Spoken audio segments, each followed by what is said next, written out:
Qué verdad.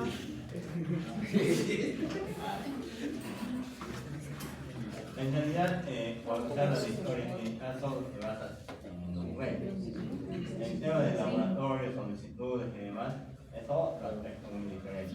Por eso, no nombra, cuando dice cuando no toma el aspecto de laboratorios, medicamentos, o la paga al médico, ni nada, sino al documento, a lo que están haciendo ustedes, ¿verdad? A eso. No es tan difícil, digamos, tener. Por esa razón, puede ser económico. No tienen que ir a construir una casa para tener el documento. No tienen que ir a un préstamo de miles para tener el documento. Lo pueden hacer, ¿no? Por eso en consultorio es fácil, ¿no? Yo tengo unas 3 hojitas de imprimo y eso es una diferencia. Tengo más pacientes y imprimo más y no me sale mucho. Por eso, o lo hago copiar, y me sale diferente resultados. Y ya está. Por eso te dije, ¿no? Bien, vamos a ver entonces. Era una pregunta.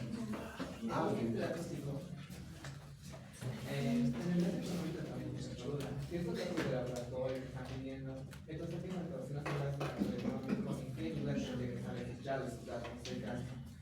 En caso, no tiene nada que ver el documento con la historia y los precios pueden variar. Y los seguros públicos en la gratuita. Si vas a hacer una caja, tiene todo. Todo, hasta factores, ENA que va a 5.000, 6.000, todo eso se cubre. Compras, servicios, eso es muy diferente. Como te digo, está mencionando sobre el documento. Los otros aspectos ya son más socioculturales del tema de la nación, ¿no? De cada país. Por eso Argentina es gratuita la salud, incluso favorabilidad, es muy diferente en ese aspecto, pero ellos manejan la historia clínica igual, y eso sí es económico. Entonces, por hacer que se hace un consultorio externo, ¿eso no se trata como un tráfico de pacientes también? Al hacer un hemograma, en el aspecto legal también encontré un artículo, pero no recuerdo bien. Solo recuerdo que leí algo sobre el aspecto legal, tipo que trataba de transferencia de pacientes, era ya ilícito de pacientes, no recuerdo bien. Y un médico mal de títulos de un consultorio público, consultorio privado. no se puede. Pero para ninguna no está necesitada, entonces. Claro, o sea, si la institución no tiene el laboratorio, se anota. No se cuenta con el seguro público con el laboratorio, por lo cual se solicita externamente. El paciente acepta esa solicitud, lo sella, el paciente firma y no hay lío. Pero si en el hospital hay ese laboratorio hemograma y tú lo mandas afuera, sabiendo que había, eso sí es ilegal.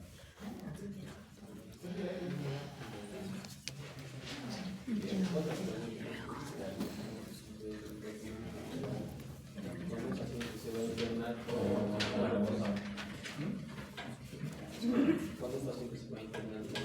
A lo que leí, sí hay un consentimiento del paciente, pero no especifica si es un consentimiento verbal o es un consentimiento escrito también. Y si es que es un consentimiento escrito, ¿en qué apartado de la historia clínica tendría que ir ese documento? ¿Se ha firmado o...? ¿Has visto las secciones de la normativa? Sí, la primera. Pero eso entra en toda la historia clínica. Claro, hay varios consentimientos, pero uno se no maneja los hospitales es el de internación.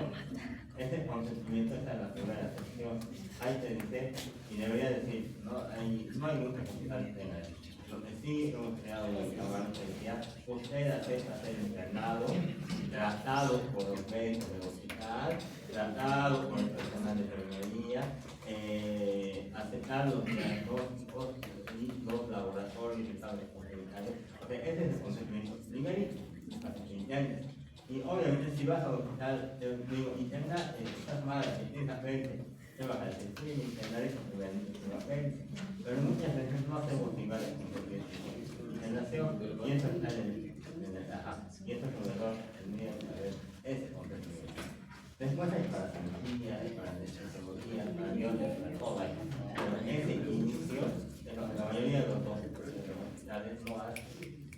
Y a veces, eso puede ser en este momento afecta a enfermedad, por la enfermedad muerta no es porque a la fuerza alguien, ya, una emergencia o así, pero sí hay algo bueno, que puede pasar. Esta emergencia lo vamos viviendo igual. Pero esto debería haber en la primera sección, ¿no? Esto va a hacer. ¿Alguna pregunta más? Dale. Bien. Buenas noches, doctor, compañeros. Yo y el John vamos a exponer sobre anamnesis y datos personales. Empezando por la anamnesis.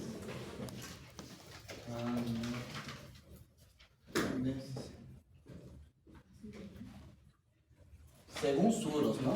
Y el tercer libro que nosotros también hemos leído, que son las semiologías de las principales manifestaciones clínicas, denomina anamnesis como interrogatorio. Pero en nuestro libro que estamos llevando, que es el agente, el principal, dice que interrogatorio está mal dicho. ¿Por qué estaría mal dicho? Porque cuando ustedes piensan interrogatorio, ¿qué ven? Es como si fuese un policía interrogando a un criminal. O sea, no es nada amigable. Es por eso que lo llaman anamnesis. Queremos que eso sea algo más amigable en una entrevista con el médico y el paciente. Pasando a su definición, la anamnesis son varias preguntas que nosotros médicos vamos a hacer a los pacientes con el único fin de llegar a un diagnóstico de esa enfermedad. Según Suros, menciona que el 50% del diagnóstico se puede lograr con anamnesis. Así de importante es. Incluso menciona que si tienes una buena anamnesis, puedes obviar o saltar el examen físico y llegar al diagnóstico. En Argento menciona que anamnesis, su significado, que significa sin olvido.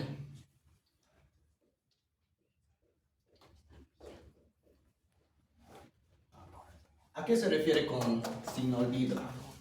Se refiere que al preguntar al paciente, ¿no?, sobre qué siente, o sea, eventos, cosas que sucedieron en el pasado, estamos trayendo al presente, sin olvidar aquellos detalles importantes para así llegar al diagnóstico de la enfermedad.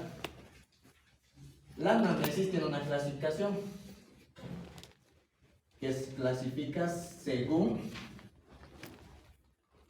por quién se está dirigiendo al paciente.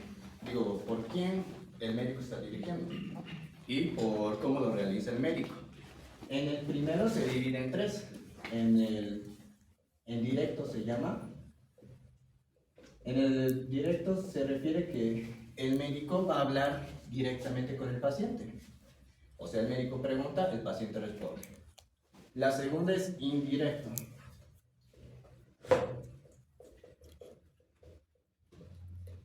Indirecto. Esto se refiere que cuando el paciente esté inconsciente o estemos tratando con un niño, su acompañante, sus familiares van a responder nuestras preguntas.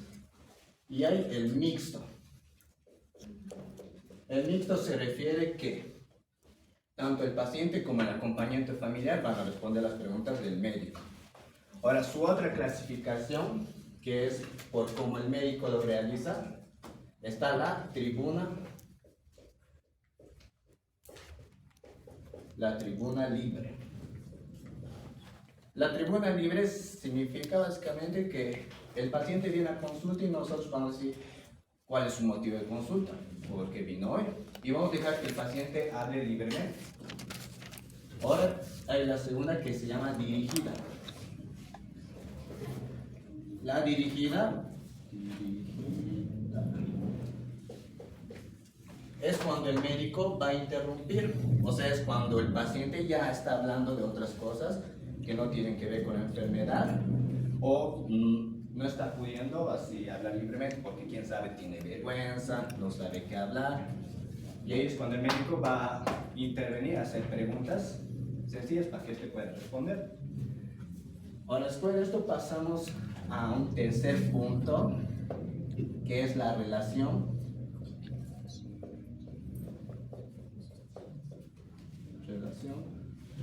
médico-paciente. Médico-paciente. Esto es muy importante. Se dice que es la base de la salud. ¿Por qué? Porque si tenemos una buena relación médico-paciente, pues el paciente nos va a poder hablar con confianza, lo que siente, sobre sus enfermedades, ya que hay algunas enfermedades que llegan a ser un tanto vergonzosas. Porque si descuidamos esta parte, ¿no? Puede suceder que el paciente no quiera hablar sobre las cosas, o en el peor de los casos, cuando vaya a agarrar ficha médica, no les coja más a usted, se vaya por otro médico y ustedes pierden más un paciente.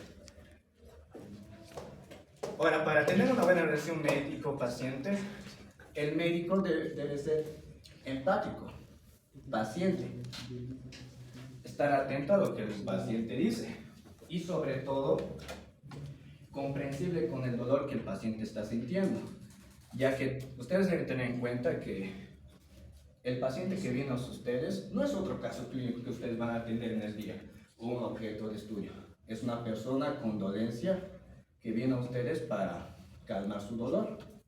Y ustedes de esa manera tienen que tener esa conexión emocional con el paciente. Según Suros, tiene 10 directrices. 10 directrices. Directrices.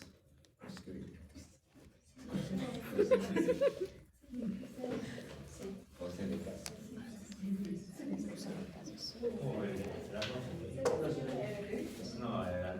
¿No ven? Les pasaré un PDF, chicos, bien explicado y lo verán. 10 directrices que sirven para que podamos mejorar esta relación médico-paciente y llegar a la anamnesis de manera más efectiva. Como número 1 menciona que cuando el paciente venga a nuestro consultorio debemos dejar que hable libremente, sin interrupciones. Como 2 habla que si es que el paciente pues ya como comienza a irse por otras cosas, contarnos sobre sus hijos, cosas que no vienen a la enfermedad, o simplemente no sabe qué hablar, podemos interrumpir y ayudarle con preguntas sencillas y demás.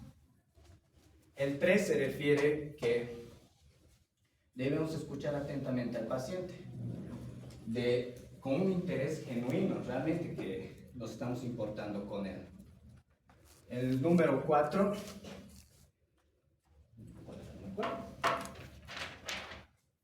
Bien. Debemos realizar el interrogatorio sin prisa. No debemos abrumar al paciente diciendo, ya pasó media hora, váyase que tengo que atender más pacientes. Lo único que va a hacer es que, pues, se sienta mal, incluso ni siquiera va a querer mencionar más sobre su enfermedad, se va a querer ir. No podemos hacer eso. Como número 5, tenemos que establecer una conexión visual y física con el paciente. Visual, ¿por qué? Porque cuando hablamos con una persona tenemos que mirar a los ojos. Eso demuestra que estamos realmente interesados. Porque imagínate que estoy hurgando mi celular en cuanto el paciente me habla, va a notar que ni siquiera lo estoy escuchando, va a desconfiar. Con la conexión física se refiere a que cuando usted vaya a atender al paciente no va a ponerse nervioso, no va a hacerse así, o va a tener una postura medio rara. Tiene que demostrar confianza, tener una buena postura, también no hacer esas muecas tipo de preocupación, de miedo cuando usted está hablando con el paciente. Eso se refiere con el 5º punto. Bueno, ahora voy a explicar el 6º punto, que el 6º punto es la formulación de preguntas claras y concisas. En este punto se refiere que el médico tiene la función de sí hacer las preguntas más simples para que el paciente pueda expresarse libremente, en la cual le da tiempo para que después del paciente se dé tiempo para poder en sí contarle todas sus dolencias. En el 7º paso es en sí guiar al paciente según los síntomas y sus signos hacia el diagnóstico. Es decir, que el paciente no se desvíe con otra conversación, por ejemplo, como el paciente puede estar contando de su dolencia, pero se pasaría a la dolencia, digamos, de su hermano. El médico tiene la obligación de dirigir esa conversación hasta su propia enfermedad del paciente. En el 8º sería en la que el médico tiene el derecho a decir la verdad sobre su enfermedad del paciente. En este directriz se le conoce como decir la verdad o verdad a medias, en la que se refiere en cuanto el paciente, digamos, tiene una enfermedad crónica o grave, se le empieza a decir gradualmente sobre la enfermedad y explicarle, para que el paciente no se sienta abrumado por la información. En la otra, en la directriz número 9, es en la que el médico tiene que transmitir esa confianza y ese saber, digamos, de que sabe, así respondiendo las dudas sobre su enfermedad al paciente, informándolo bien. Y la última directriz es en la que el análisis o interrogación tiene que seguir en el examen físico. Ahora el siguiente son los elementos de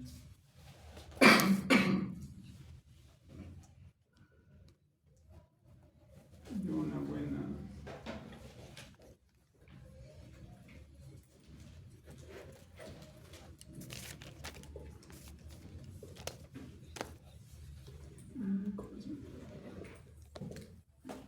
son los elementos de una buena relación médico-paciente, en los cuales en estos puntos se lleva, digamos, el respeto, transmitirle confianza, darle su tiempo para que el paciente se pueda en sí, dar en confianza.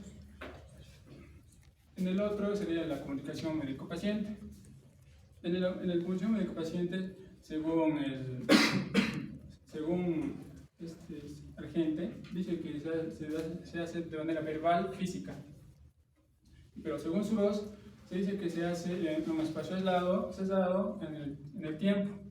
Y había una frase que encuentra en su voz que dice que en sí es una conversación única de dos personas, en la cual primero se hace la confidencia, la confesión, lo que lleva al examen y por último se prescribe el tratamiento. Ahora, en las situaciones que dañan esto a la relación médico-paciente sería la falta de respeto, omitir en sí algunos detalles de preguntas que se hacen en la anamnesis, el médico puede estar omitiendo algunas preguntas, lo cual le llevaría a un diagnóstico erróneo. Y por último nos iríamos a los personales, que vendría a ser el nombre, lo que voy a colocar, preguntar el nombre del paciente, en la edad, que es muy importante porque algunas enfermedades son más predominantes en diferentes edades. El sexo también es muy importante porque igualmente las algunas enfermedades son muy predominantes en algunos sexos, por ejemplo, en el ¿Quién es el tercer grupo? ¿Quién tiene que desertar? Motivo de consulta. A ustedes les he dado datos personales más, ¿no? Sí, a nosotros nos ha dado. Ah, ya. Claro. El otro grupo de NIC por separado. Ahora, así texto. En el sexo, es importante también. Y también la ocupación. La ocupación también es muy importante, ya que depende de a qué se dedica el paciente, puede ser debido a sus síntomas. Por ejemplo, digamos, una persona puede trabajar con agentes químicos, lo cual puede desarrollar esta persona alérgica a los agentes, lo cual puede ser causa de sus síntomas. También es muy importante la religión, porque algunas religiones, digamos, no les permite, digamos, la transfusión de sangre, permite tocarlos, pero hay que preguntarse sobre la elección. Y también dónde viven, es también muy importante. Si sabemos sobre dónde viven, podemos saber un poco más sobre la situación de esta persona y de su enfermedad. Si que vive en lugares alejados, podemos saber que también puede ser más fácil que pueda conseguir una infección. Y esto es todo. En la parte, preguntas para ustedes. En la parte de la anamnesis, ustedes van a hacer anamnesis. Al final, el examen final de práctica, les voy a dar un paciente y ustedes hacen toda la anamnesis, todo bien, no detalladito. Esos son los terminados, los que saben, pasan serios, no de la segunda instancia, pero no los voy a probar no, en verano nos vamos a volver a cambiar eso. Entonces, esta mañana los compañeros, ellos querían ver paciente y tocar paciente. Nos ha tocado en consulta, ya tanto quieren ver, pues estamos 6 horas toda la mañana ahí, estamos viendo pura historia clínica, pero querían tocar el paciente. Entonces vamos al paciente y les digo, ya saben la anamnesis salito, sí, hemos leído para tal, todo eso ya. A ver, métanle. La paciente era sordomuda. ¿Qué harían con él? Una paciente. Yo creo que esta persona tiene que venir con acompañante. No estaba en ese momento. No era verdad. Entonces podemos comunicarnos de forma escrita, ¿no? No sabía escribir. Tampoco. Si fuera dinámica, Era de Tarabuco más adentro, no sabía señas. Podría haber, ¿no? Podríamos comunicarnos con los tipos de dibujos, también podría ser. Leonardo. Ahí está el primer problema. Lo que nos están enseñando los compañeros que nos están intentando es lo fácil. Todo lo que están haciendo ustedes es lo fácil. Lo difícil llega con ese tipo de problemas. Paciente así, o paciente en estado de letárgico, o está con pseudoalergia, en estado de coma. Estos pacientes son los que ustedes les va a apoyar. Por eso ahora, cuando dan la charla a los compañeros, lo primero que tienen que hacer es preguntar, así como han preguntado de la historia, empezar a preguntarle todas las dudas que puedan tener, como esta mañana han tenido compañeros. Y obviamente deciden tarde o aclarar lo que hacer y todo eso, ¿no? Entonces, esos aspectos vayan viendo, porque los pacientes son complejos. Si están internados, no van a ser facilitos, son poquitos los que se dicen toda la enfermedad, bien detallado, que tienen paciencia, entonces la mayoría no, hostigamiento, todo eso. ¿No? Entonces, ese es un aspecto. Primero, todo lo que han dicho, ¿no? Acompañar, hay alguien familiar, alguien que conozca. Segundo, hablar lenguaje de señas. Tercero, imágenes visuales que pueden ser, o tal vez ver el grado de confuso. Pero lo malo es que la paciente además tenía un retraso mental. Peor todavía, ¿no? Oía algo, pero tenía retraso mental. Doctor, normalmente esas personas tendrían que ir con un acompañante.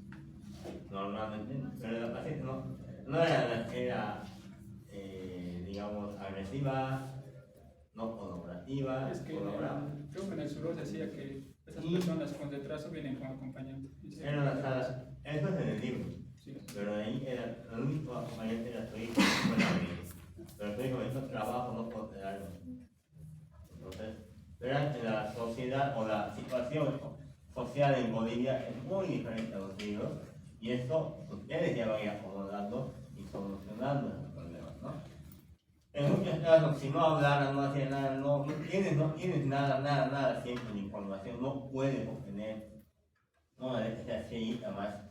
No, ahí directamente te vas al examen físico y tendrás que hacer una jerarquía del examen físico, ¿no? Jerarquizar, o sea, ese 30% o 20% que tienes de relevancia en el examen físico, lo tendrás que volver 50, 60, ¿no? Entonces, esos aspectos son los que tienen que ir a tomar en cuenta porque les va a tocar este tipo de pacientes, ¿no? Les va a tocar este tipo de pacientes y para su examen final ya saben qué tienen que hacer, ¿no? Cuando les llegue eso. Preguntas del curso. Ya sé lo que van a preguntar, pero preguntas. Contaremos hasta 10, si no hay preguntas terminamos. 10. 1, 2, 3, 4. Carlos. Lo que estaba diciendo, creo que personas que están sordomudas, ¿cómo? No entendí. Como dice, no nos vamos a poder comunicar bien con ese paciente sordomudo, entonces examen físico. Porque son los dos más importantes de historia clínica, la anamnesis y el examen físico, mejor dicho. Sí, el examen físico. Eso vamos a tener que hacerlo muy detalladamente, por regiones, ¿no? El examen físico regional, cabeza, cuello, tórax, vamos a ver corazón, frecuencia, o sea, ahí vas a tener que sacar el máximo jugo que puedas, si es que te encuentras con un paciente así. Y en personas, por ejemplo, en caso de que eran personas que viven más o menos alejados de la sociedad, personas que viven, por ejemplo, en la selva, que no tienen conocimiento mucho sobre estas cosas, aún existen, pero ¿cómo se les podría? Entonces, con esas personas supongo que no nos podríamos comunicar verbalmente, ¿verdad? Examen físico, ¿no? Claro, hay que explicarle de la manera que se pueda que, mira, le estoy haciendo el examen físico, pero no se asuste, es por su salud, no quiero avergonzarlo o hacerle cosas malas. Lo más común en Bolivia es que sea esto o es neco. Y que tú no sepas y que nadie más sepa. Eso es lo común, ¿no? Pero la mayoría de ustedes dicen que saben. Estaba viendo un documental, no era aquí en Bolivia, sino en otro lado, donde había personas, por ejemplo, que no... Ah, los Zimbabue, le dices tú, ¿verdad? Las tribus Zimbabue. Ajá. Y ese tipo de personas Pero- se alejan de la sociedad. sociedad, o está alejado de la sociedad y no tiene Esos no van a acudir a un consultorio, pero no. Por lo general hacen un y tendrían que estar demasiado mal para llevar a cabo cosas que es muy fácil. Yo creo que tiene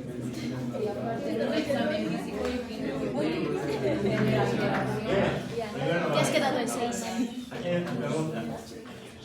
Quería que me vuelvas a repetir cuál es el punto 10 de los elementos de un... Las 10 directrices. ¿Quieres las 10 directrices? las 10 directrices o los elementos.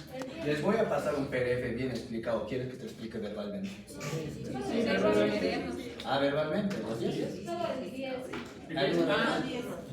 El 10 es decir, ¿qué sirve con el territorio en el examen físico? O sea, es decir, preguntarle sus dolencias al paciente cuando está haciendo el examen físico. Por ejemplo, en la palpación, cuando vos tocas la herida, y duele, es también un tipo de dolencia.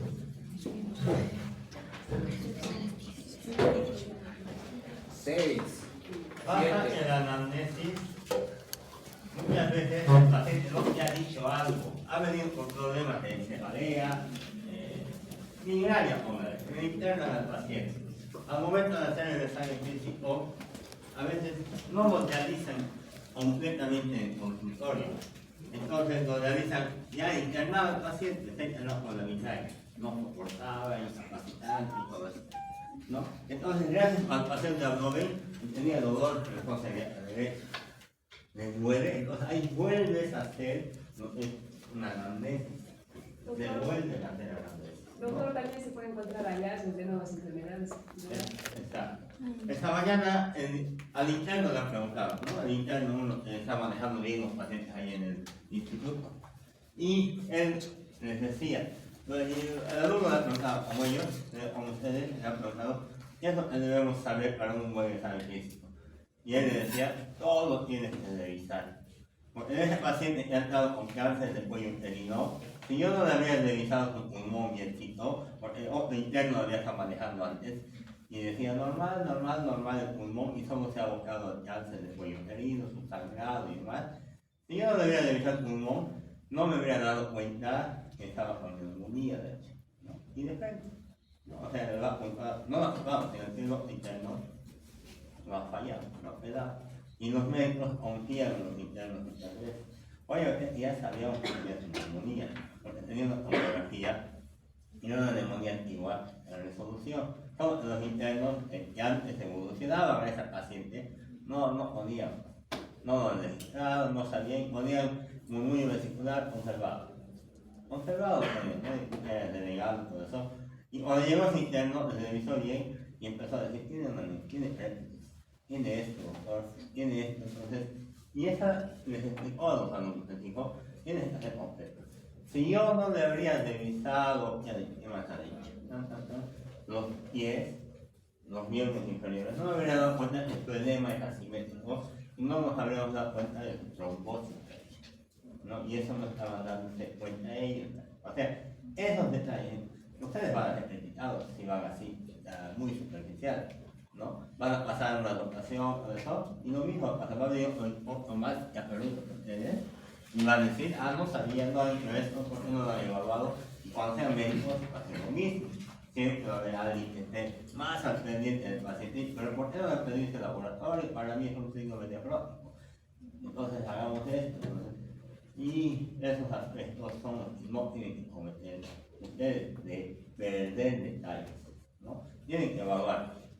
Si no han evaluado el primer día, y eso también, ¿no? Puede ser que el primer día no haya tenido, pero los demás días han empezado a tener. También tienen que darse cuenta de eso, ¿no? Entonces puede ser que no haya tenido neumonía y internado por migraña este paciente, y a los 4 días ya empieza a toser y todo eso, tú das cuenta si tiene neumonía. Entonces estás volviendo a revisar todo en el examen físico, ¿no? Entonces esos consejos por lo menos les han dado esta mañana y que van en relación a los compañeros han desertado. Otra pregunta. 8. Ya les he hecho preguntas que no han leído. Que no han leído les están Sí, sí, vos. Más que pregunta, tal vez podría ser enfocarnos, o una parte de enfocarnos, como no hablan, digamos, esas personas que estamos comentando ahorita, enfocarnos en lo que son las fascias, o sea, mientras estemos haciendo el examen físico, ver si es que el dolor, para medir el dolor, ¿no? Tal vez de alguna zona del cuerpo, entonces, como te tocando, ya sea el signo de Bulldog, también para ir a ver para lo que es apendicitis.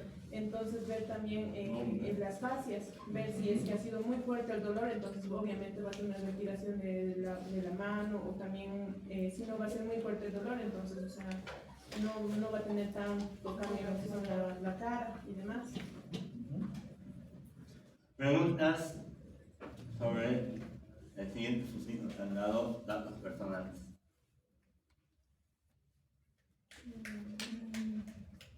Yes, Bien, los accidentes en la historia. Lo primero es la introducción, cómo deberían hacer la anamnesis, pero los datos personales ya van a empezar a hacer esta historia.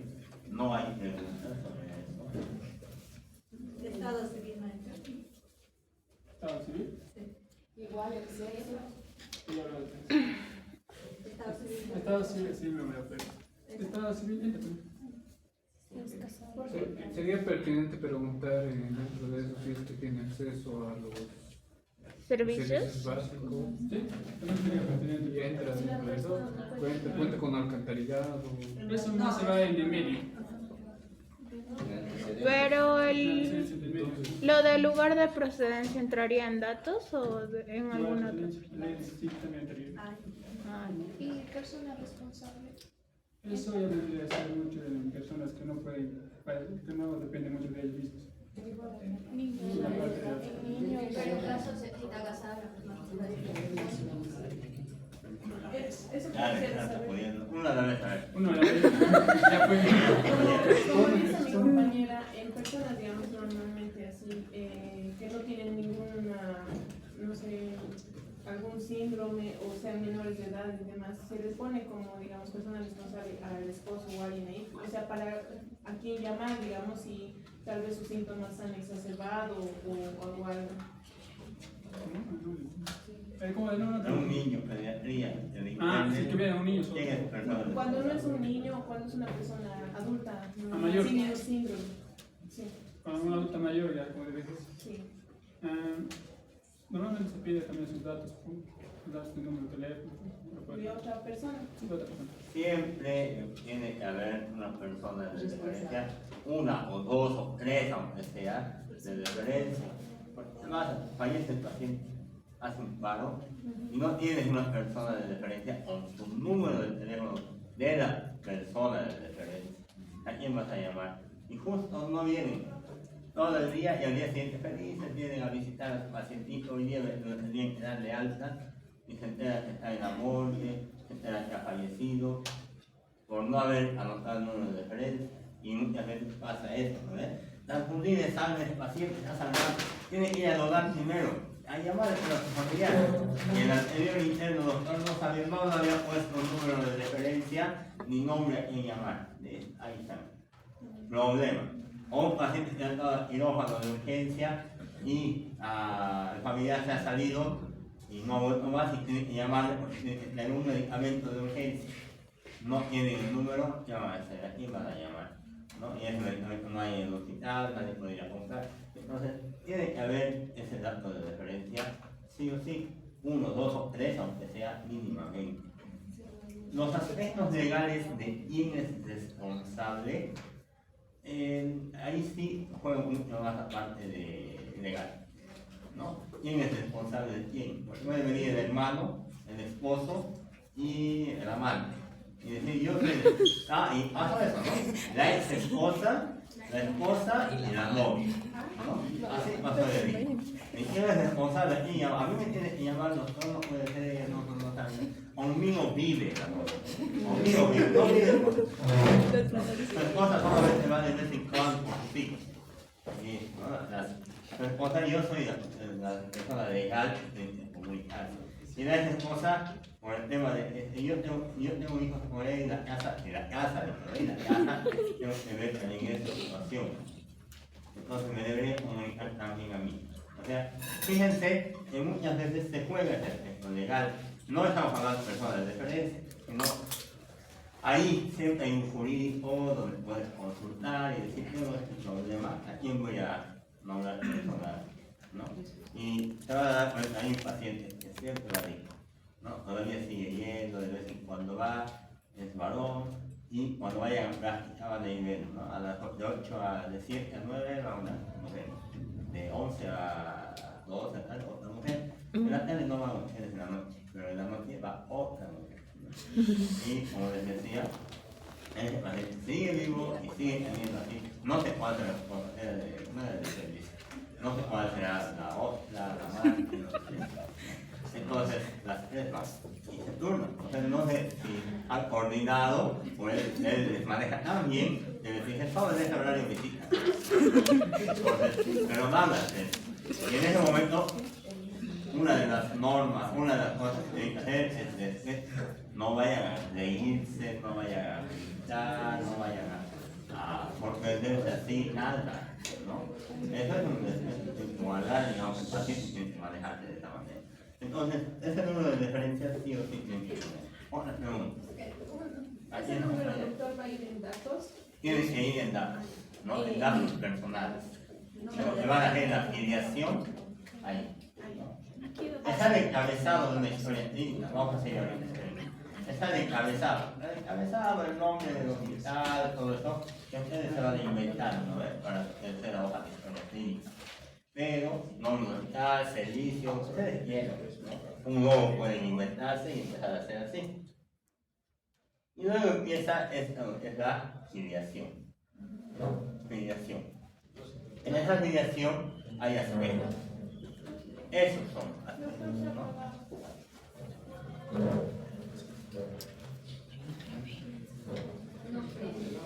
¿Ya no puedo sentar todos? No, es para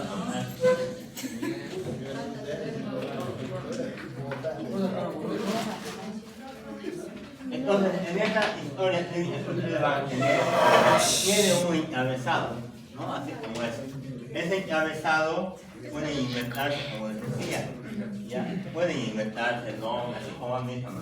Pueden inventarse cualquier número de historia, pueden añadir el nombrecito ahí. Sin embargo, empezamos con el primero es la afiliación, ¿no? Lo primero es la afiliación. Hace un momento les decía 4 puntos principales en la tabla de filiación, motivo de consulta, enfermedad actual y antecedentes. Filiación, lo primero. Algunos de los datos a tomar en cuenta son estos, ¿no? Nombre, edad, nacimiento, sexo, lugar de nacimiento, procedencia, filiación, casa, destino, aunque la edad ya no se nota mucho, ¿no? Profesión, ocupación, estado civil, fuente de información, es diferente a personas de referencia, números de referencia, personas de referencia. O sea, ustedes tienen que hacer por lo menos 15 datos para su historia, ¿no? Ahí están algunos, ¿no? Ahora hagan esas preguntas a las compañeras. Ya hemos hablado de números de referencia y personas de referencia. Dale. Lo que dijo usted, se centraría más que todo en pacientes acá nacionales, ¿verdad? Pero ¿qué pasaría en un paciente extranjero? Ya que se complicaría ¿La comunicación? no tanto la comunicación, sino que no tuviera una segunda persona para que pueda acudir a él, ¿no? En cambio, una Estaría solo. Exacto. ¿Has visto las publicaciones que hay en internet de Santa Bárbara? ¿Te gustan los familiares de ese paciente? Nadie se descargar, ¿quién se hace cargo ahí? Trabajo social, tener que comunicarse igual al defensor del adulto mayor, defensoría de la niñez, defensoría de la mujer, o sea, tener que ver algún aspecto, ¿no? Defensor del pueblo, esos aspectos legales, ¿no? Y en todo caso, si nadie puede comprar la medicación, ¿quién se hace cargo del infierno? Paga. Tiene que pagar. Pero igual debe pasar con las personas adultas mayores. No hay medicamentos, no hay eso. Pero para cuestiones bien normativas legales, hay trabajadora social, hay jurídico en tu institución. Siempre. A ellos comunican, ¿no? Y ellos tienen que movilizarse con los defensores del pueblo, el defensor de la mujer, de la niñez, del adulto mayor, ¿no? Tienen que comunicarse y ver la mejor opción. En todo caso, creo que hay recursos económicos incluso para ayudar en ese sentido, ¿no? Y a publicar así como hace Santa Bárbara, ¿no? Aunque no es lo legal mostrar así un paciente intubado y todo eso, como me han mostrado algunos de ustedes, pero no es lo legal, pero usan a la persona. Pero algunos ponen nombre, ¿no? Algunos se pasan, no ponen el nombre, ese paciente no canceló. O sea, eso ya es a la clínica privada, eso no se puede hacer, ¿no? Eso se puede en demanda. Pero pacientes que hayan sido encontrados y que no tengan familiares, no hayan, por más que se le haya buscado, a veces no hay otro método, ¿no? Las redes sociales son una fuente muy fuerte. Entonces, en ese sentido, siempre va a haber algo, ¿no? Una, qué sé yo, embajada, alguien que pueda ayudar, ¿no? Siempre ha fallecido ese ecuatoriano, ¿no? De los juegos bolivarianos.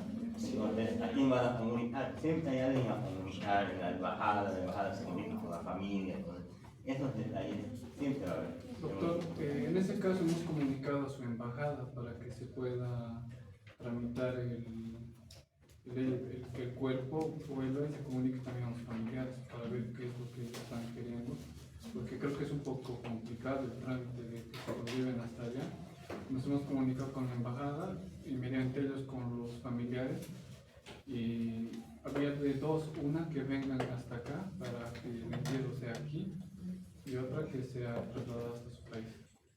En realidad han decidido llevárselo, ¿no? Se lo han llevado, pero el trámite ha sido, creo que hasta hace una semana siguen con el trámite. Lo mismo pasa con la repatriación de Argentina, Chile, nos limitan, ¿no? Nos limitan traernos, la embajada es la que se mueve en realidad, no la que más se mueve. Hay muchos trámites, ¿no? Incluso a un documento, certificado médico que te diga que el paciente no es contagioso, ¿no? Generalmente cuando mandamos nosotros un paciente así internado de ciudad a ciudad, nos piden ese documento, certificado de que el paciente no es contagioso. Ya tiene un certificado de función, a veces tiene otro certificado y otro más, entonces a veces complican las vías a ellas también. Entonces, sí es un menos trámite, pero hay siempre algo. Ahora, con más razón, cuando tienes internet, muchas formas de comunicar con alguien, puedes llevar esas testimonios, ¿no? Puedes comunicar. A veces están muy indigentes, no tienen nada, bueno, hacen todo lo posible, comunican al trabajo social, de personas y ahí. Doctor, quizás se les concede en el caso de hechos de tránsito, cuando atropellan a una persona y el vehículo se da la fuga, hay un fondo de indemnización del SOAT, que es el FISO, y el FISO se encarga de pagar los gastos. Creo que tiene hasta 21.000 bolivianos que puede erogar en el caso de hechos de tránsito donde el vehículo no sea identificado. Ha habido varios casos en los que personas que estaban barriendo en las calles, por ejemplo, en la madrugada, personas en estado de ebriedad las atropellaban y se daban a la fuga. Como en ese momento no había, o la investigación seguía y todo, se activaba mediante el trabajo social el FISO, y en tránsito se hace un informe certificando que sí ha sido un hecho de tránsito y que no se ha identificado al vehículo por el momento. Y con ese informe el trabajo social, mediante el SOAT también, que es una parte del FISO, que es ese fondo de indemnización, va pagando esos gastos, porque son a veces gastos fuertes, de fracturas y cosas que llegan hasta ahí. Ahora, sí. Siempre hay mecanismos, no te vas a quedar, no tienes familiares a que hacer una tienes que hacerlo, incluso te pueden meter cuestiones legales por no hacer esos mecanismos, por no comunicar. Tienes superiores, nunca vas a ser jefe máximo, siempre vas a tener jefe superior. Otra pregunta. Doctor, una duda, aquí en datos personales, como estamos viendo, ¿en qué estaría influyendo ya? ¿Qué tendría que ver si eso? Cuando ustedes vayan, nacionalidad y raza, vamos a ir explicando de esa manera. Cuando ustedes vayan a ver, NASA, ¿por qué la NASA? La nacionalidad de datos también es muy importante porque hoy, ¿se acuerdan que la doctora de fisiopatología nos dijo que un síndrome afecta normalmente a las personas negras? Sí. Eso mucho depende de la Entonces, en el tema de nacionalidad y raza y demás, Aquí en Bolivia no van a hacer nada, ¿no? En Sucre menos, en Bolivia sí, pero en Sucre no van a realmente trabajar en el Monseñor donde llegan los extranjeros, ahí sí. Pero después de otro lado no van a poder hacer muchas, a menos que se vayan a trabajar a Uyuni, al Dakar, por ejemplo, ¿no? Ahí cuando llegaba el Dakar era muchas nacionalidades de todos lados, y ahí se traían medicamentos de todos ellos, y llegaban gente de diferentes lugares donde tienen aspectos especiales, donde, por ejemplo, los asiáticos, más enfermitos de cáncer gástrico, de gestión de eso, los afroamericanos o los africanos, vamos a decir, tienen mayores problemas cardiovasculares, hipertensión, entonces ahí tienen los ACVs, infartos, entonces la obesidad, el tema de los menonitas, como dicen. Hay diferentes aspectos, tanto en nacionalidad como en raza, que te dan ciertos parámetros para sospechar de enfermedades, ¿no? Si bien, por ejemplo, en España no había Chagas, ahora hay Chagas, ¿no? Porque de Bolivia han migrado allá, ¿no? Y sus hijos que han tenido allá, aquí se han embarazado, allá van a tener su hijo, están con enfermedad de Chagas. O allá se han embarazado igual, y la mamá tenía enfermedad de Chagas, igual se ha ido, pues allá no hacen pues una pesquisa de Chagas, ¿no? A una mujer, porque allá no hay esa enfermedad, entonces esa transmisión que han hecho las placentarias, el niño llega a tener Chagas y empieza a soportar cardiopatía y todo eso. Entonces a ellos les sirve conocer que son latinoamericanos, ¿no? En ese aspecto se relaciona la nacionalidad, ¿no? Ese detalle. Otra pregunta. Sí, doctor. En este caso, en la afiliación entraría lo que sería el carnet, porque por lo menos en los centros de salud sí piden. ¿Para qué es que se lo pide el carnet, por ejemplo? Es una identificación, se sirve como seguro.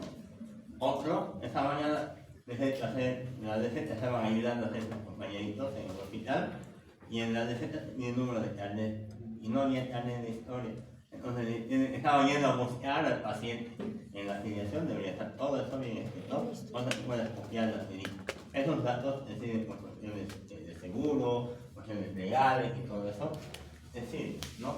Fallece un paciente, tienes que hacer su certificado de defunción, tener un dato específico.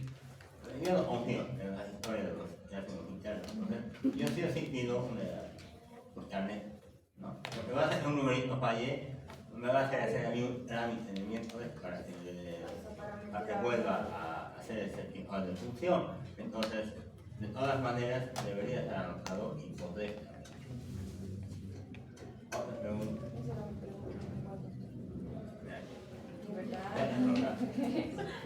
Tenemos que aclararnos el tema del sexo cuando digamos se hace el cambio de sexo para hombres o mujeres. El tema del género es un problema muy difícil de manejarlo y aclarar, porque más adelante uno de ustedes va a disertar ese aspecto, ¿no? Ahora uno de ustedes diserta ahí, ¿no? Sin embargo, habría que basarnos en los aspectos legales. Ya no puedo decir biológicamente esto, biológicamente lo otro. Si en un país te dicen hay 3 géneros, los 3 géneros, no, uno de los 3, o sea, no puedes decir hombre o mujer. Si te dice tienes este género más, y no sé si el censo actual ahí, por eso cuando venía el censo, ¿usted es hombre o mujer? Te preguntaban. O cómo se identifica, creo que a una profesión ahí. Digo, esa pregunta hay. Entonces, incluso le miran, no me estás viendo, pero ¿cómo se identifica usted? Entonces, si están metiendo a eso, es complicado, ¿no? Es porque ya están entrando. Habría que manejar el tema de leyes de países gubernamentales. Si en un país está autorizado, hay normas a nivel mundial que te dicen solo hombre y mujer en medicina. No hay más, solo hombre y mujer en la medicina. No está otros géneros, no están añadidos en medicina a nivel mundial. Pero si un país tiene una regla, una ley, una normativa, algo que ya tenga así bien estipulado, por más que de la ONU, todos ellos digan, no tiene que ser así, o de la OMS así, hombre y mujer solamente, no, el país tiene un predominio, ¿no? Entonces, si en Bolivia dicen, hay hombre, mujer, cualquiera puede identificarse, en principio ni modo vamos a hacer eso, ¿no? Pero en teoría, como somos seres médicos, tendrían que manejar esos dos géneros, masculino y femenino. No hay todavía, por ejemplo, he visto hacer grandes cirugías de transformación aquí en Bolivia, no serán pocos los casos, pero tendrían que manejar como mujer, ¿no? Masculino y femenino, por el tema de las enfermedades, ¿no? Por más que haya una identificación hacia el género, las enfermedades suelen ser del género biológico, ¿no? De nacimiento. Entonces, por ese lado, eso con respeto, ¿no? Y hay mucha gente que tal vez incluso cuando vayan a hospital digan esa persona es varón y no son identificados de esa manera. Entonces, ya no se puede, digamos, decir, no, seguir en ese momento y decir, no hay esto, solo hay una mujer. No, porque incluso se pueden meter discriminación y todo eso. Entonces, traten siempre de manejar con pinzas esos aspectos. Más adelante vamos a detallar. Pero como médicos tenemos dos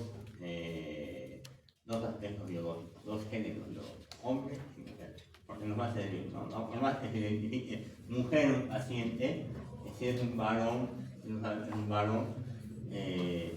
tiene próstata, tiene hormonas masculinas, entonces tiene todo el aspecto, todas las enfermedades concernientes a un varón, ¿no? Y hay diferentes países que se van a hacer transformaciones, hormonas, pero eso ya no lo niegan, ¿no? Ya te dicen esos aspectos. Vamos a avanzar eso de esos aspectos en el detalle, no me acuerdo qué parte, después de, antes de hábitos, o ¿no? Ahí, no sé qué me lo pero ahí vamos a detallar más. Otra pregunta. Justamente, creo que me acaba de responder. En caso, digamos, de una persona que ya es hombre o mujer, pero quiere ser del otro sexo, ¿verdad? Y empieza a tomar hormonas del sexo opuesto, ¿en dónde entonces entraría? Porque tal vez esas hormonas... Mantienes el género biológico. Pero la persona no afectaría en nada. En la historia se determina. Claro, en la historia pones como antecedente el paciente toma hormonas de este tipo para esto. Ya no de género. Vamos a hablar más adelante. Ahí hay que marcar términos legales. ¿Verdad que los datos personales también puede llevar si la persona está asegurada o no asegurada?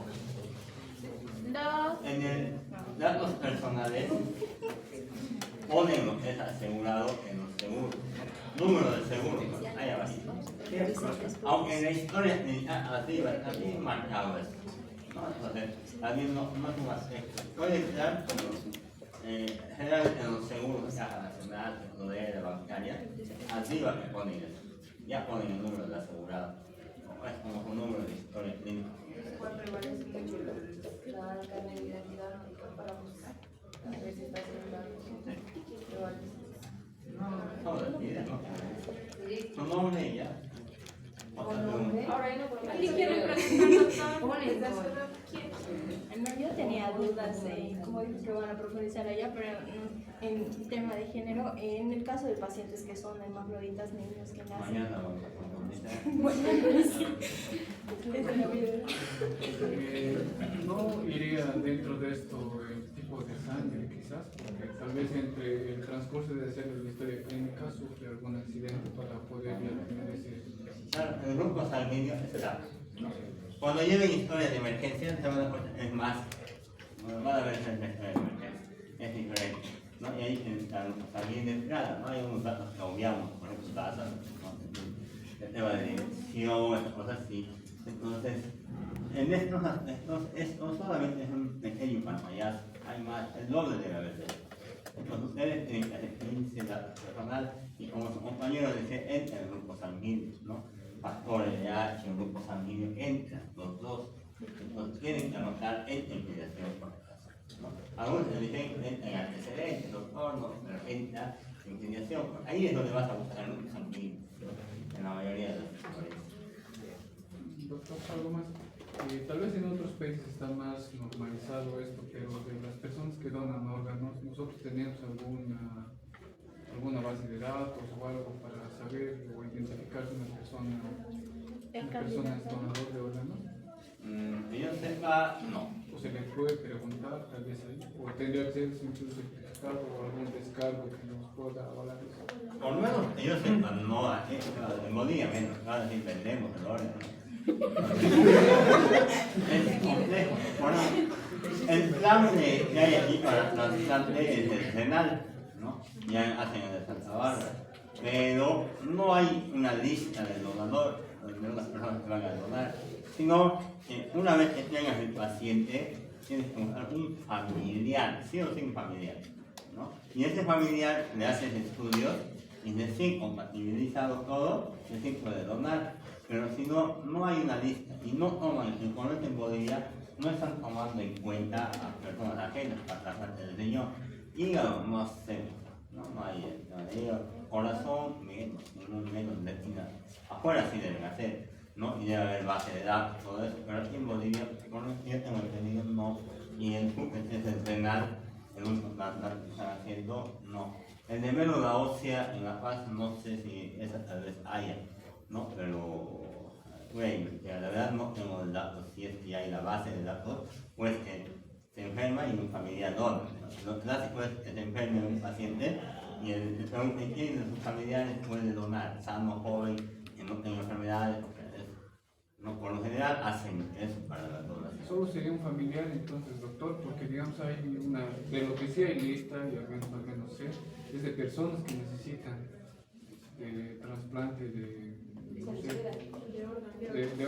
Y, hay personas que necesitan, pero muy difícilmente alguien va a tener donar. Por eso Bolivia es difícil. En el sentido, por ejemplo, yo sería donador de órganos en el caso de que tenga algún accidente o lo que sea. Tampoco hay medios para inmediatamente conservar, tratar, llevar helicópteros. Es mucho no te van a hacer esperar, digamos, unos 2 días así fallecidos, no van a poner pulmón, entonces tampoco, ¿no? En terapia intensiva veíamos esos aspectos como médicos legales, no había, por lo menos hace 4 o 5 años, no había algunos muertos cerebrales, no, nada, los familiares menos, se va a decir, hablaban de esos aspectos, podría ser una donación de órganos, todo eso, porque su hijita tiene 13 años, tiene posibilidad de donar a alguien, nada, ni querían saber de eso. Acá lo toman como profanar el cuerpo, ¿no? En Bolivia, ¿no? Y esas no eran personas de provincia, eran personas así, bien. Si no les quieren hacer ni autopsia, doctor, por lo menos esas veces hablábamos un temita de eso y no había una normativa bien establecida. Tampoco había posibilidad porque la población también no está bien concientizada en esta donación. Debería ser, sí, porque muchas personas con una donación de riñón pueden salvar, ¿no? Como la sala placenta, busca ahí tampoco las amas. No, ¿y eso que eso no les sirve? Ya no sé, sí, pero no quieren ni siquiera eso. Ni siquiera eso será de hormonales. Para usar hormonas. La está en la juventud. Hay otros que se hacen cápsulas, ¿no? De la placenta, sí. Pero hay algunos hospitales. Por el tema hormonal. Hay todavía hormonas, Hagan Entonces, esos aspectos, por ejemplo, el lugar, el sexo, la edad, también influyen, ¿no? Habíamos dicho que la ocupación, trabajar de dinero, te da chances a pensar que son personas que tienen psicosis, problemas bronquiales o, ¿no? El tema de los, hablábamos hace rato, ¿cuál sería la enfermedad de los que cogen basura o los que trabajan en EMAS, por ejemplo, los autos, ¿no? ¿Qué enfermedades pueden tener ellos? Si te está llegando ese paciente, ¿qué vas a pensar? ¿Está caído? ¿Tiene artritis? No. ¿Qué enfermedad? Infecciones de ese tipo. Gastrointestinales, ¿no? Y muchos de ellos llegaban a la caja, porque eran asegurados cuando estábamos trabajando ahí, y de entrada, ya sabías más o menos que tenías, ¿no? Porque llegaban y te decían, me he sacado unos guantes, doctor, me he lavado bien las manos, he comido listo. Después de eso empezaba a las 3 horas, me has escorcido y empezaba con diarrea, vómito, fiebre. Entonces ya piensas en una diarrea infecciosa, No vas a pensar, las diarreas son o infecciosas o son no infecciosas, ¿no? Entonces las no infecciosas pueden ser tratadas nomás sintomáticamente, pero en este paciente tiene factores de riesgo por el trabajo que tiene, ya tiene que empezar en una infección o afectar pedidos, un laboratorio y antibióticos, ¿no? Entonces esos aspectos se toman en cuenta. Una persona enfermera o bioquímica que va a estar agarrando agujas, ¿qué puede hacer? Primero, usarse a tener accidentes laborales en ese sentido, VIH, todo eso. El tema de pacientes de bata, ¿cómo era? De bata blanca, ¿no? Si no me equivoco, ese es el término. Aquellos que usan corbata, ¿no? ¿Quiénes son? Cajeros, abogados, ellos están sujetos al estrés. ¿Quiénes son aquí? ¿Quiénes han trabajado en un barco de cajero o algo así? No tienen otra función, ¿no? Entonces, ellos, por ejemplo, me comentaban alguna vez así en una salida y todo eso. A mí me dicen, este mes tengo que dar 10 créditos, tengo que conseguir de gente, digamos, 10 créditos. Pero al siguiente mes es 20. Y al siguiente mes 30, y así va subiendo, y hasta un momento dado te ponen en el papel que si no consigues esas metas, renuncies. No te dicen despedir, te dicen que renuncies. Entonces eso les estresa, y por esa razón pues el doctor va cambiando cada vez el tema de agentes de crédito, y va cambiando cajeros, porque les ponen metas. Y cada vez va creciendo la meta y llega un tiempo sin ir. Entonces, ese estrés puede tener complicaciones cardiológicas, ustedes saben el estrés, ¿no? Hipertensión, ACV, infartos y todo eso, ¿no? Entonces lo mismo pasa con otros temas de oficina y demás, donde sí tiene factores de riesgo, ¿no? El sexo, ya les había dicho, ¿no? El sexo y la edad tienen mucho que ver, porque en diferentes edades y en diferentes géneros tienen enfermedades, ¿no? Por ejemplo, la infección urinaria que habíamos hablado, por el tema de la próstata, ustedes no pueden tener infección los hombres, infección urinaria, ¿no? Tendrían que estar inmunodeprimidos, cáncer de próstata, VIH o algo así, pero sí pueden ustedes en esta edad y crecer, ¿no? No es una regla definitiva, medicina no es 2 más 2, 4, porque yo he tenido pacientes en provincia, abuelita, 70 y tantos años, ¿no? Apenas andaba. Entra y me dice, con el enfermero, yo ya, cuando yo era médico enfermero, o el doctor le decía, ¿no? Ya, tenía más confianza, yo era médico nuevo, ya, y le decía, entonces me dicen a ver qué tienes, a ver para poner la lista. Les revisa todo el doctor, yo afuera no me quiero, al otro lado, y luego nomás ahí.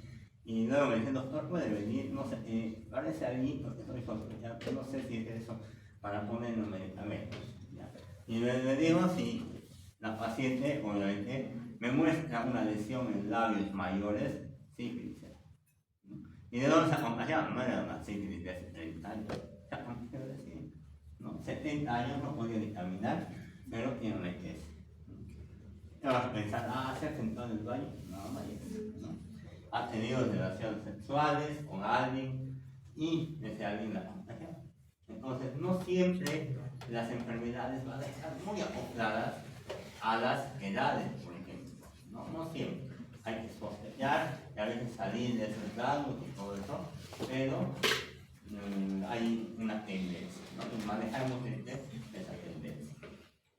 Esto de la ya está, fuente de información, el estado civil que habían hablado antes, ya han dicho, los solteros son más libres, tienen libertinaje, desordenados en casa, tienen posibilidades de tener una habitación muy desordenada y enfermedades por eso, están más el tema del alcohol, comida descargada y demás, y eso les conlleva ciertas enfermedades. En cambio, una persona casada en teoría está controlada de un sitio, y esa persona casada, al tener una familia, es difícil que vaya siendo tan libre, digamos, de ir a fiestas, a comer de todo. Tiene una familia ya, ¿no? Un padre de familia. En ese sentido, está más controlado en este aspecto, pero en otros aspectos de estrés también llega a tener una complicación, ¿no? Entonces, fíjense que ahí la diferencia entre una persona que va a hacer un censo, por ejemplo, es se va a notar, ustedes, ¿cuántos años tienen? 19. Hombre, mujer, hombre, responsable de mi vida, hombre. ¿En qué trabajas? Soy estudiante. Eso lo hace cualquiera. La diferencia con ustedes en la afiliación es que ustedes van a conocer los factores del riesgo, ¿no? Van a conocer el detalle.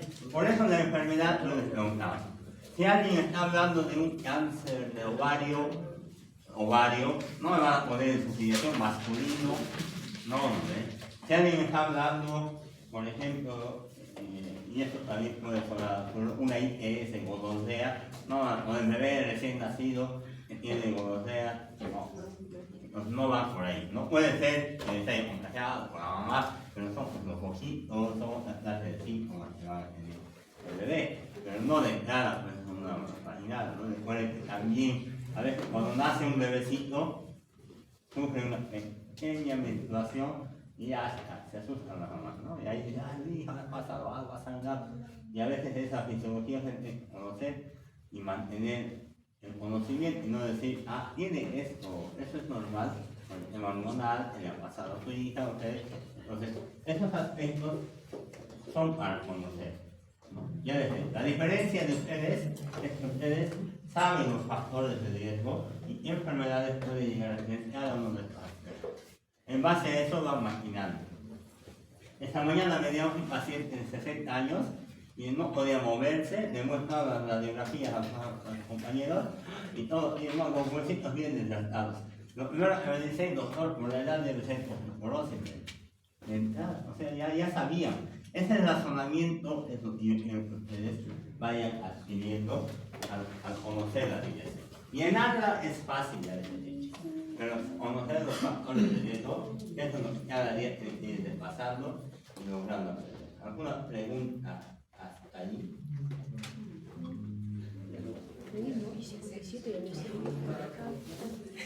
Dale, vayan.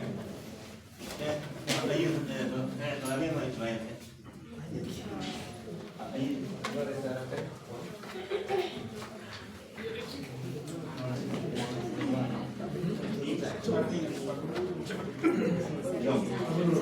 Los apellidos de ustedes han intentado primero. Mamani Luis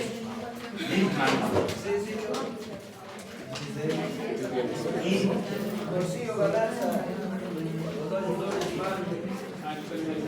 Rocío Galarza Daniel. ¿Quién más ha dicho? Apellido Martín. Entonces a la mañana ya tienen que ver todos los siguientes y todos ya tendrán que ver su filiación. Llenar una filiación de la historia que ya están haciendo, ¿no? Porque ya están empezando a llenar su historia. Estamos avanzando y están llenando su historia. Cuidado que a última hora quieren hacer una nueva historia completa. No van a jugar, ¿no? Y me voy a dar cuenta, quiero ahí. Con esos detalles no lo van a poner. Puede irse mañana. ¿Quiere dejar el tercer grupo?